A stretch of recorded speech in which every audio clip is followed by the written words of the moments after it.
हाँ जी हाँ जी हाँ जी, मेरे काफी सारे दोस्त लोग हैं। मैं जब भी उनके साथ कॉन्वर्सेशन कर रहा होता हूँ तो मैं कई बार उन्हें रिव्यूज से दे देता हूँ, भाई तेरे अंदर ज्यादा ईगो हो रहा है, भाई तेरे अंदर एटीट्यूड आ रहा है। सेम चीज मेरे साथ होती है। मेरे को लोग बोलते हैं भाई तू ज्ञान बहुत फैलता है। एंड लोग ज्यादातर क्या करते हैं, वो उसे ऑफेंसिव मान लेते हैं। जब भी तुम्हें कोई बोलता है तू ईगोइस्टिकल है, तो तुम उसे दिल पे ले जाते हो और पत्थर की तरह दिल पे रख देते हो और फिर सोचते हो कि भाई मैं ईगोइस्टिकल हूँ, मेरे से लोग इसलिए बात करना नहीं चाहते क्योंकि मेरे अंदर हाई ईगो है, मेरी बंदी नहीं बढ़ रही क्योंकि मेरे अंदर हाई ईगो है। उस रिव्यू को, उस चीज को एज एन एक्सक्यूज ले लेते हो। जब तुम रिलेशनशिप में होते हो और रिलेशनशिप टूट रही होती है, बंदी कहती है इसमें मेरी गलती थी, तुम सोचते हो नहीं तेरी नहीं थी, मेरी गलती थी। एंड वहां से तुम अपने आप को ही ब्लेम करने लग जाते हो। देखो, सेल्फ ब्लेमिंग कोई गलत चीज नहीं है, तुम अपने आप को ब्लेम करो जितना करना है, लेकिन हर समय ब्लेम करना ठीक नहीं है।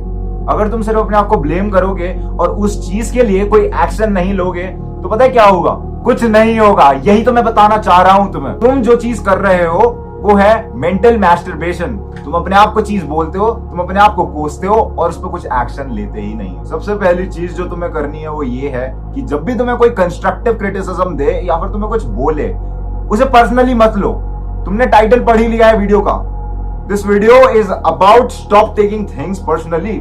उसे जो तुम पर्सनली ले जाते हो, उसे डिफेंड करते हो, उसे ऑफेंड हो जाते हो ना तुम, उसी के कारण तुम इंप्रूव नहीं कर पा रहे हो और उसी के कारण लोग तुम्हें वो चीजें बोल रहे हैं। जब तुम चीजें पर्सनली लेना बंद कर दोगे, वो एक सेंस ऑफ आई हटा दोगे उससे, तब कुछ होगा।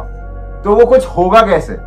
वो होगा एम्पैथेटिक बनकर। देखो, ये थोड़े इंग्लिश के शब्द हैं, एम्पैथी, सिंपैथी, एपैथी। मेरे को आज तक समझ नहीं आया। मैं 7वीं 8वीं में था ना, मैं हमेशा इंग्लिश के पेपर में हमेशा गलत करके आता था। लेकिन ओवर टाइम सेल्फ इंप्रूवमेंट की वजह से मेरे को एक शब्द तो समझ आ गया कि तुम सिंपैथी गेन मत करो, लेकिन एम्पैथेटिक बनो। एम्पैथी का मतलब होता है खुद को दूसरों के मोजों में डाल देना, दूसरों के जूतों में डाल देना। मतलब अपने आप को तुम दूसरों के पर्सपेक्टिव से देखो, दूसरों की आंखों से देखो। जैसे मैं तनिष डॉग हूं और तुम मेरे को देख रहे हो। मैं जब भी वीडियो बना रहा होता हूं तो मैं कैमरे की दूसरी साइड अपने आप को बैठा सोचता हूं और मैं सोचता हूं कि मेरी पास सेल्फ सामने बैठी हुई है और वो मेरे को देखकर क्या सोच रही हो। सेम चीज तुम्हें करनी है। अगर तुम्हें इंप्रूव करना है तो तुम्हें अपने आप को दूसरों के नजरिए से देखना पड़ेगा। अगर तुम्हें कोई बोल रहा है ना कि तुम दूसरों की बातें काटते हो, तो सोचो कि मैं क्यों बातें काटता हूं। बातें काट के फिर ये मत करने लग जाओ कि मैं नहीं बातें काटता, क्योंकि अगर तुम बातें काटोगे और कहोगे कि तुम नहीं बातें काट रहे, दैट इज बातें काटना, और तुम बातें काटते रह जाओगे और तुम बातें काटना नहीं छोड़ पाओगे। तुम्हें नहीं समझ आया ना कुछ भी? यही होगा तुम्हारे साथ, तुम्हारी प्रॉब्लम के साथ, और तुम उस प्रॉब्लम को और कॉम्प्लिकेट कर लोगे, उसे और स्ट्रॉन्ग कर लोगे। तुम अपने आप से पूछो, तुम अपने पुराने एक्सपीरियंसेस को देखो, क्या तुमने एटीट्यूड वाली चीजें करी है? क्या तुमने ऐसी चीजें करी है जिसमें तुम्हारे ईगो झलक रहा था? अगर नहीं था, देन प्रोबेबली उस बंदे की गलती हो सकती। लेकिन अगर तुम्हें 4 5 6 7 8 लोग बोल रहे हैं तो तुम्हारी ही गलती है भाई। देखो, अगर तुम्हारे घर में लड़ाई हो रही है और तुमसे ही लड़ाई हो रही है ना, सिर्फ पूरे घर में, तो उन सबकी गलती नहीं है। पूरी दुनिया तुम्हारे अगेंस्ट नहीं है, तुम पूरी दुनिया के अगेंस्ट हो। तुम्हें चीज समझनी पड़ेगी, और जब तक तुम दूसरों के नजरिए से नहीं समझोगे ना, तब तक कुछ होगा नहीं। वो सेम ही लड़ाइयां होती रहेंगी, वो सेम इश्यूज आते रहेंगे और तुम चीजों को पर्सनली ले लोगे। तुम्हारी मेंटल हेल्थ की माँ बहन भाईचारा सब एक हो जाएगा ब्रो।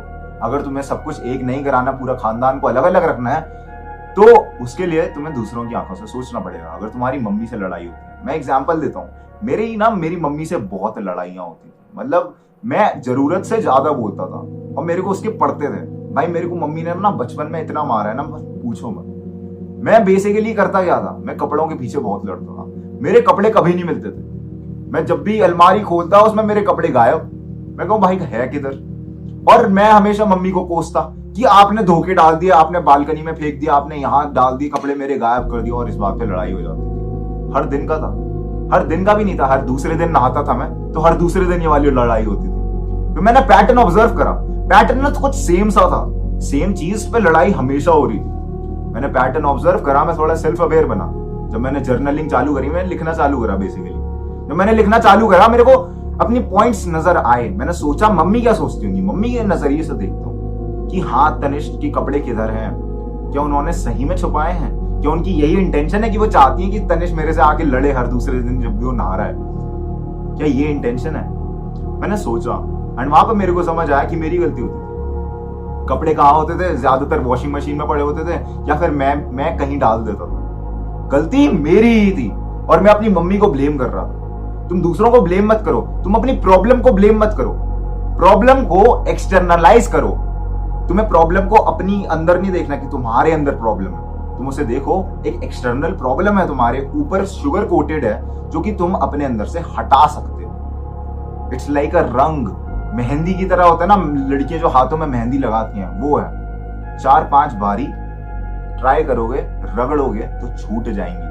यही होती है तुम्हारी प्रॉब्लम्स। तुम्हें प्रॉब्लम्स को समझना पड़ेगा, सबसे पहले देखना पड़ेगा कि प्रॉब्लम है कहां। अगर मेहंदी हाथ में लगी है और मैं रगड़ रहा अपनी जांघें हूं, तो क्या मेहंदी निकल जाएगी? नहीं निकलेगी। अगर तुम्हें मेहंदी सही में हटानी है ना, तो तुम्हें अपने हाथ घिसने पड़ेंगे उसके लिए। प्रॉब्लम को देखो कि कहां प्रॉब्लम है। ये मत सोचो कि प्रॉब्लम एक बड़ा पत्थर है, क्योंकि अगर तुम ऐसे बड़ा पत्थर देखोगे तो तुम्हें बड़ा पत्थर दिखेगा। ठीक है, हमारा ब्रेन जो होता है ना, ये मिराज सी क्रिएट कर देता है। तुमने देखा होगा कार्टून वगैरह में आता था मिराज, ओएसएस वगैरह, कि बंदा रेगिस्तान में होता है, उसका सर इतना मंडरा रहा होता है कि उसे पानी दिखने लग जाता है, लेकिन वो असल में पानी नहीं होता, वो रेत का ढेर होता है। सेम चीज तुम अपनी प्रॉब्लम के साथ कर रहे हो। तुम ऐसे रेगिस्तान में हो जहां पर तुम्हें लग रहा है कि प्रॉब्लम बहुत बड़ी है, और ये सोचकर तुम प्रॉब्लम को बहुत बड़ा बना रहे हो। और प्रॉब्लम होती इतनी सी है, दिखती इतनी बड़ी है, उसके चक्कर में होता क्या है, तुम कोई एक्शन लेते ही नहीं हो। तुम पहले ही डर जाते हो, पहले ही डगमगा जाते हो। And when you don't take any action, what happens next? कुछ काम होता ही नहीं है। मैंने पहले भी वीडियोस में कह रखा है, श्री कृष्ण ने कहा था भगवत गीता में कि अगर तुम्हें कोई चीज अपनी जिंदगी में पानी है, तो अगर तुम्हें सही में एक्शन लेना है, अगर तुम्हें सही में इंप्रूव होना है, you will have to look into the things. और वो कैसे आएंगी? तुम दूसरों के नजरिए से देखना चालू करो भाई, दूसरे क्या सोचते हैं। अब ये मत करो कि तुमने कानों में एकदम उंगलियां डाल रखी हैं और तुम देख ही नहीं रहे हो, सुन ही नहीं रहे हो। तुम्हें वो गांधी जी के 3 बंदर नहीं बनना भाई। तुम्हें प्रॉब्लम्स को समझना है। प्रॉब्लम्स समझ के सॉल्व होंगी, नहीं तो वो ओवर टाइम होते रहेंगे। और पता है, अगर तुम प्रॉब्लम्स को नहीं देखोगे ना, तो जाकर बड़ी होंगी। लोगों के साथ इतने डाइवोर्स वगैरह क्यों होते हैं? Why are not people able to deal with each other? क्योंकि वो ये चीज समझ ही नहीं पाते हैं। वो सिर्फ मैं करते रहते हैं, नार्सिसिस्ट बन जाते हैं, और उसके कारण होता क्या है? लड़ाइयां। कभी इंप्रूवमेंट होता ही नहीं है। बंदे की पर्सनैलिटी इतनी घटिया बन जाती है कि कोई पसंद भी नहीं करता। तो अगर तुम चाहते हो कि तुम वो क्लाउन ना बनो, you will have to work on your self my friend. तो अगर तुम जो सोच रहे हो ना कि जो तुम्हारी प्रॉब्लम है वो बहुत बड़ी प्रॉब्लम है और उसे डील नहीं करा जा सकता, यही माइंडसेट तुम्हें ले जाएगा। अपनी प्रॉब्लम को एक्सटर्नलाइज करो और देखो कि हाँ भाई, ये सही में छूट सकती है, कच्चा रंग है जो कि मिट सकता है, और वो मिटेगा। That's how you solve those problems, and you need to stop taking things personally. क्योंकि जब तुम पर्सनल हो जाते हो, इंटरनलाइज कर देते हो, तो प्रॉब्लम बहुत बड़ी हो जाती है and you are not able to deal with it. लोग पूछते रहते हैं कि मैं ऐसा हूँ, मेरे अंदर ईगो है, मैं रोता रहता हूँ, मैं शाय हूँ, मैं इंट्रोवर्ट हूँ, और वो उसी नकाब के पीछे छुप जाते हैं। मैं अपने आप को हमेशा इंट्रोवर्टेड का 14 बताता था। मैं खुश और होता था उसमें अपने आप को इंट्रोवर्ट बना के। मैं अपने आप को कूल समझता था कि भाई मैं तो इंट्रोवर्ट हूँ, मैं तो लिग्मा मेल हूँ मैं बहुत बढ़िया हूँ। लेकिन उस चक्कर में हुआ क्या, लोगों से इंटरैक्शन नहीं होता, आगे चल के प्रॉब्लम्स आने लग गई मेरे को। एंड अगर तुम चाहते हो कि तुम्हें आगे चल के प्रॉब्लम्स ना आए, तो भाई मेरे सोशलाइज करो, अपने आप को फोर्स करो। जहां पर भी तुम्हें फील हो रहा है ना कि तुमसे ये चीज नहीं होगी, वही चीज करो, तब आएगा तुम्हें असली स्वाद। Become a self masochist my friend.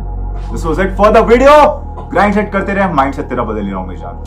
Shameless plug, मेरे को ये प्लाट करना बिल्कुल पसंद नहीं है, लेकिन अगर तुम आना चाहते हो एक वन ऑन कॉन्वर्सेशन पर, अपनी जिंदगी को टोटली फ्लिप करना चाहते हो एक ब्रूटल माइंडसेट के साथ, तो तुम पहले लिंक पर जाकर क्लिक कर सकते हो। 2 से 3 हफ्ते के अंदर तुम्हारा माइंडसेट बदल जाएगा और तुम्हारी जिंदगी बदलना दिखने लग जाएगी तुम्हें।